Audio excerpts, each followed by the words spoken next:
नमामि। मैं आप सभी लोगों को नमन करता हूँ।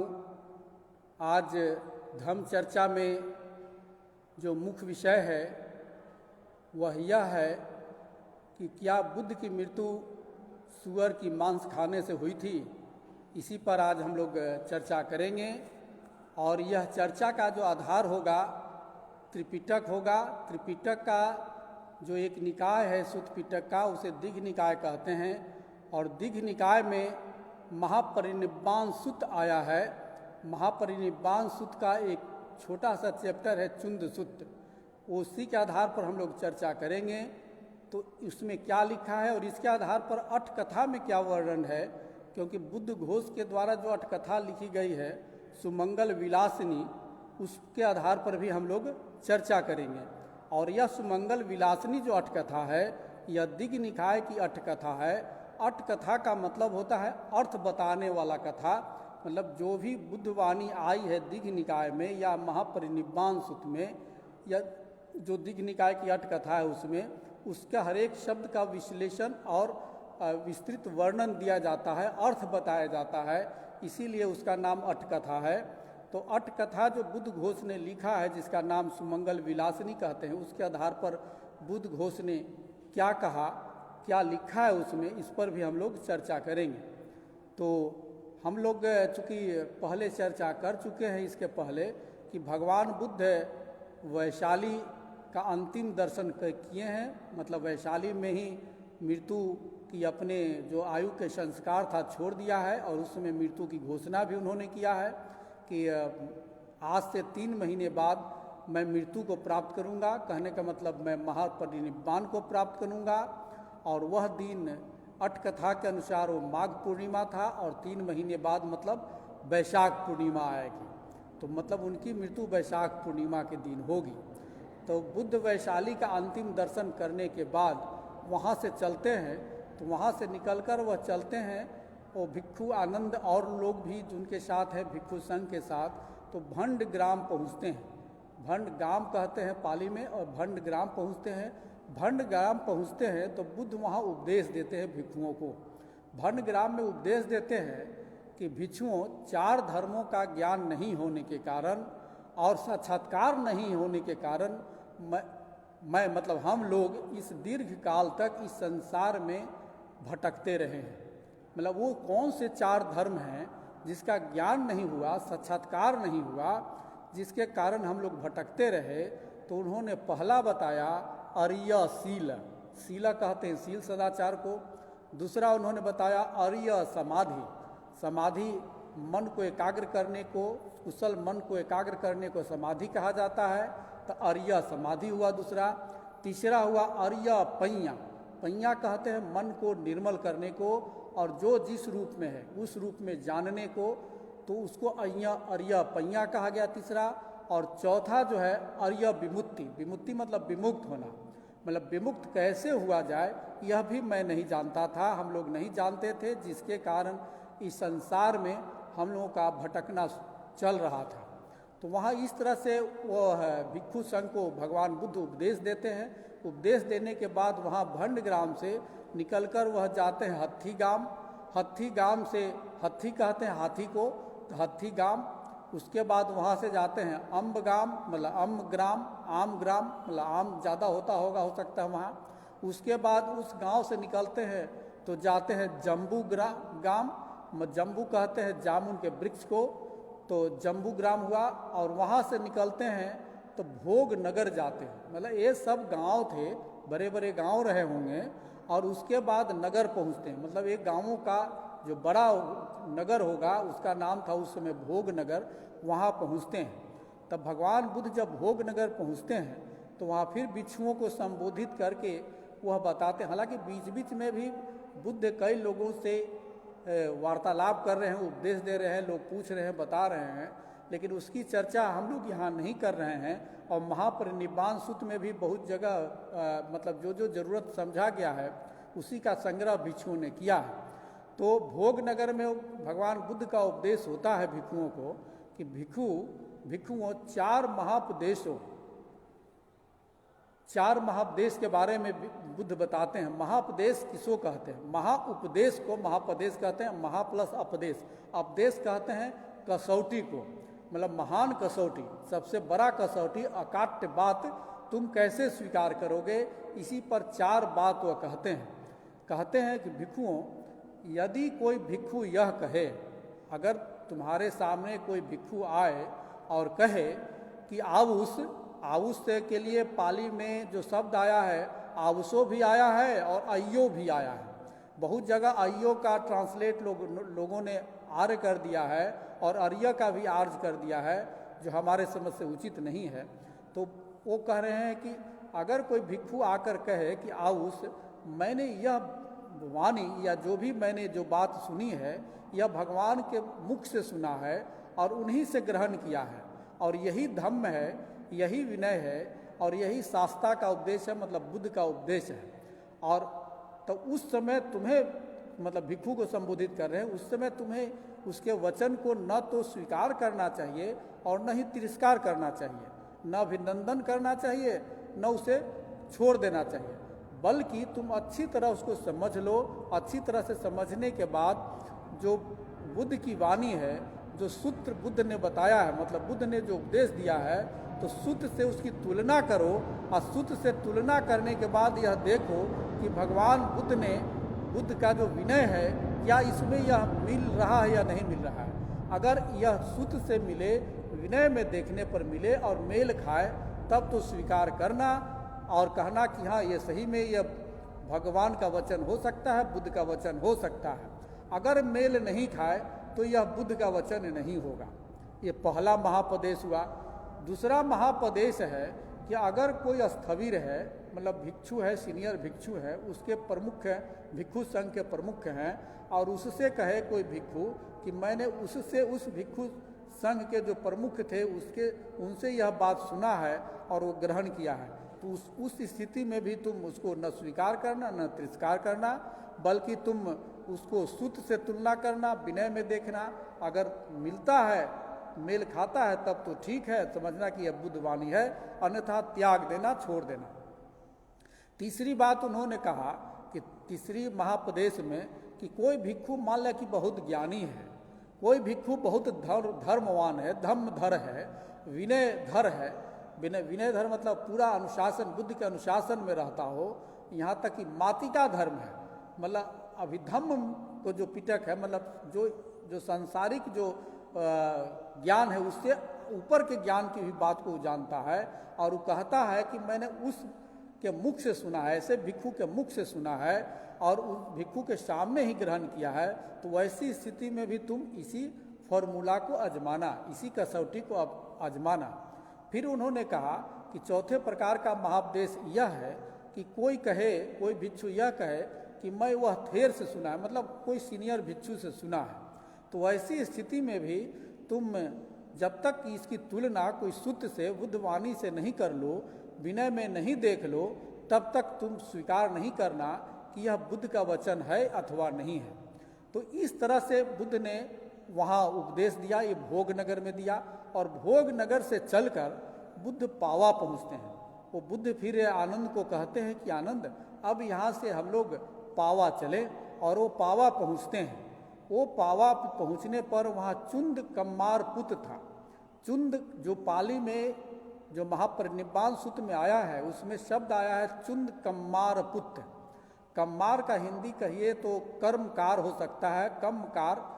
तो कुछ लोग उसका जो अनुवाद करने वाले हैं, उसका जो ग्रंथ में लिखते हैं वो सुनार ही लिखते हैं हिंदी में, लेकिन पाली में जो शब्द है कि चुंद कम्मकार पुत्र था, कम्मार पुत्र था। चुंद नामक सुनार भी कुछ लोग कहीं कहीं लुहार भी लिख देते हैं, लेकिन जो ऑथेंटिक ग्रंथ है उसमें सुनार इसका हिंदी करते हैं।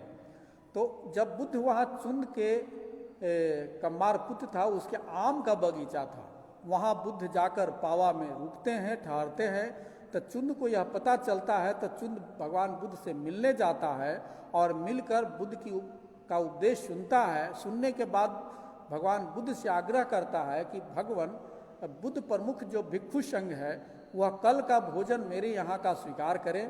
तो बुद्ध मौन रहकर भोजन स्वीकार करने की अनुमति देते हैं और वो फिर दूसरे दिन बिछे आसन पर जाकर चुंद के यहाँ बैठते हैं और भोजन ग्रहण करते हैं। तो भोजन ग्रहण करने के पहले जो चुंद कम्मार पुत्र भोजन परोसता है, तो जैसे ही भोजन परोस रहा है तो सबसे पहले बुद्ध को परोसता है खाना। तो बुद्ध को जब चुंद परोसता है खाना, तब बुद्ध कहते हैं, क्या कहते हैं, मैं पाली का वह वर्ड मैं जो महापरिनिब्बाण सूत्र में लिखा है मैं आप लोगों के सामने रखता हूँ। बुद्ध कहते हैं चुंद कम्मार पुत्र से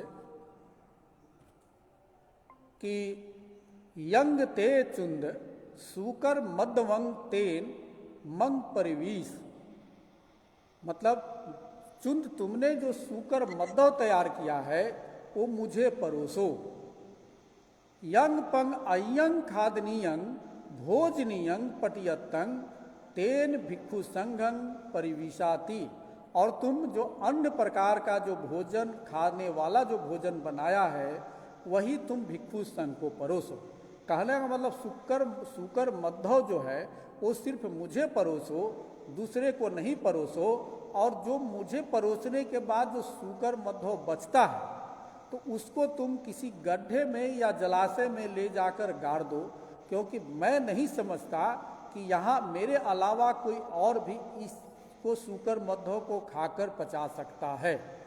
तो इस तरह से बुद्ध की वहाँ वाणी आती है जिसका वर्णन वहाँ मिलता है। तो इस तरह से बुद्ध उसके द्वारा परोसे हुए भोजन को खाते हैं, मतलब सूकर मद्धव को खाते हैं। अब सूकर मद्धव को खाते हैं तो हम लोग बाद में इसकी चर्चा करेंगे कि सूकर मद्धव है क्या, उस पर हम लोग ये चर्चा बाद में करते हैं। तो पहले जब सूकर मद्धव बुद्ध खाते हैं तो सूकर मद्धव खाने के बाद बुद्ध जब वहाँ से जैसे ही उठते हैं तो उनको भयंकर रोग उत्पन्न होता है और पेट में बहुत दर्द होता है, मरणतुल्य दर्द होने लगता है और खून मिला हुआ पखाना होने लगता है, मल होने लगता है, मतलब एक तरह का कहिए आँव पड़ता है या पेचिश हो रहा है। तो इस तरह से वह बुद्ध रोगग्रस्त होते हैं और रोगग्रस्त होने पर वो बुद्ध अब आनंद को कहते हैं कि आनंद अब यहाँ से तुम कुशीनारा की तरफ चलो, और हम लोग कुशीनारा चलते हैं। वहाँ से बुद्ध कुशीनारा की ओर चलते हैं।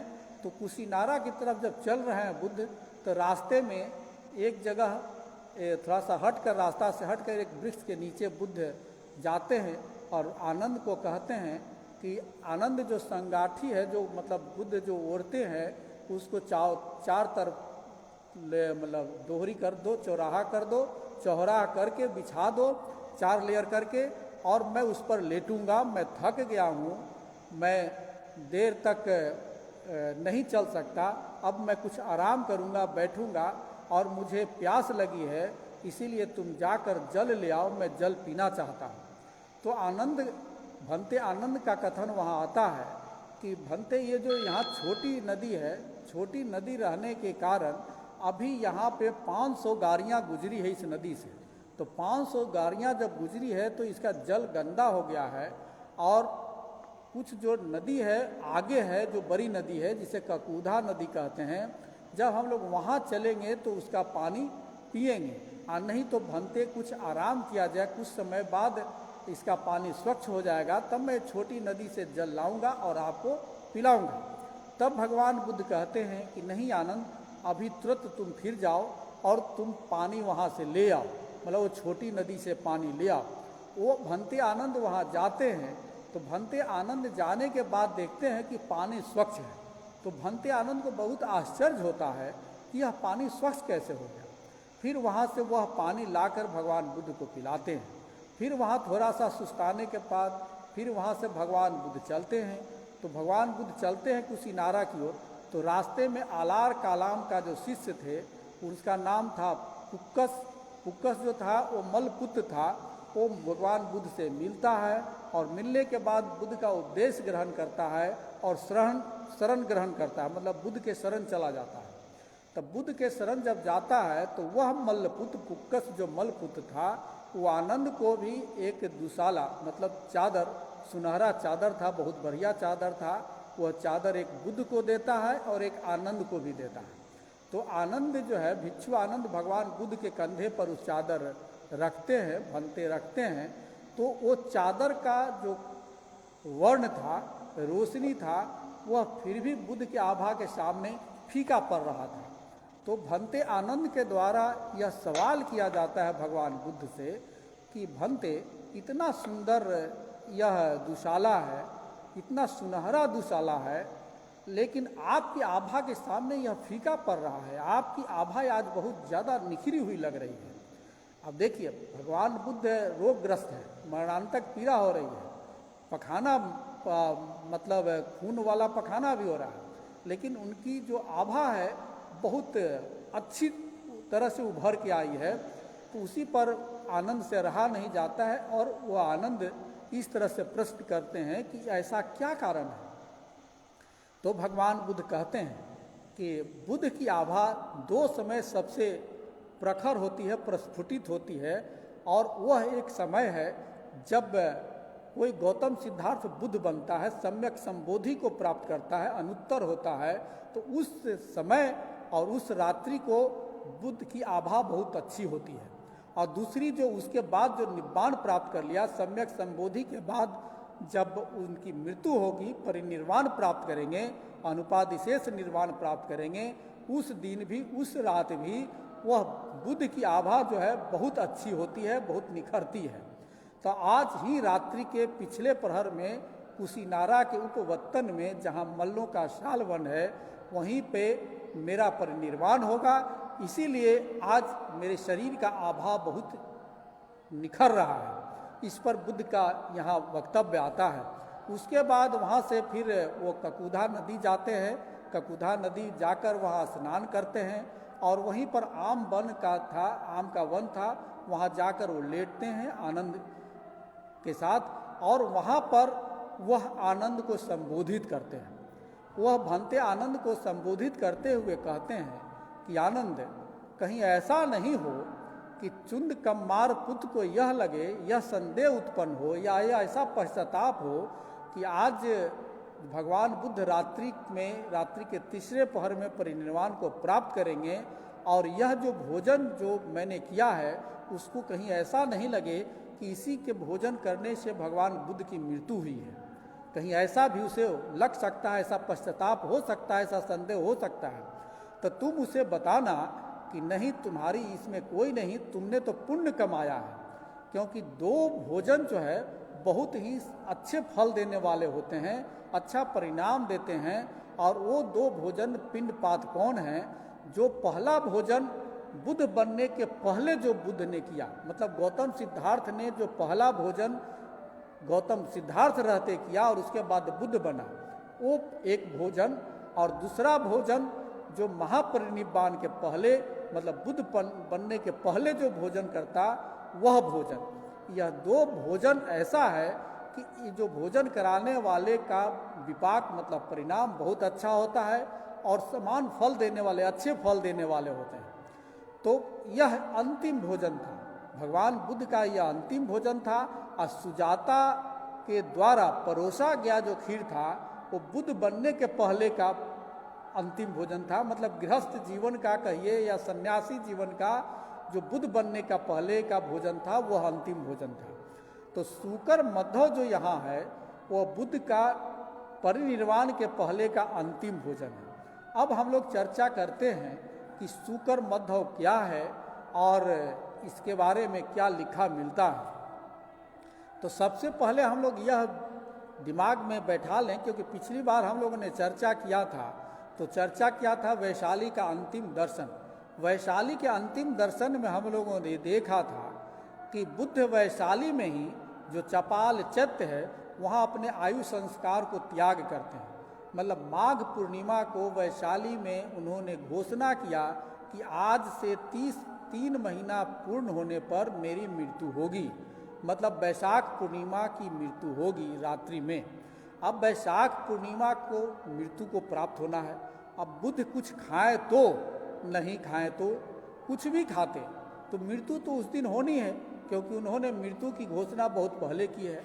अब बुद्ध जो खाते हैं वो चुंद का सूकर मध्व खाते हैं, और सूकर मध्व के बारे में बुद्ध घोष ने जो लिखा है वो सुमंगल विलासिनी अट कथा में, उसको मैं पढ़कर सुनाता हूँ कि सूकर मध्यों के बारे में उसमें क्या वर्णन मिलता है। तो सूकर मध्यों के बारे में बुद्ध घोष ने लिखा कि सूकर मध्वंती नाति तरुणस्य नाति जिनस्य एक जेटकस्य सूकरस्य पवत्त मनसंग। कहने का मतलब हुआ कि सूकर मध्यो न तो बहुत तरुण मतलब बहुत छोटा बच्चा और न तो बूढ़ा, और ये दोनों को छोड़कर 1 वर्ष का जो सूअर होता है, सूकर होता है, उसके मांस के लिए सूकर मध्यो शब्द भी यूज होता है। ये बुद्ध घोष लिख रहे हैं। फिर उन्होंने लिखा कि दूसरे लोग ऐसा कहते हैं, कुछ लोग तो सूकर मध्यो का ये मतलब लगाते, कुछ लोग यह कहते हैं कि सूकर मध्वंग तीपन मुठ ओदनस्य पंच गोरस यूस पाचन विधानस्य नामेतन। मतलब सूकर मध्यो क्या है, तो वो लिखते हैं कि 5 गोरस, गोरस क्या होता है? गोरस कहते हैं गाय के रस को। तो 5 गोरस, गाय के रस क्या है? दूध है, दही है, मक्खन है, और मक्खन के बाद घी है, और इसके साथ एक है गाय का मूत्र, जिसे गौमूत्र भी कहते हैं। तो ये 5 को गोरस कहा जाता है।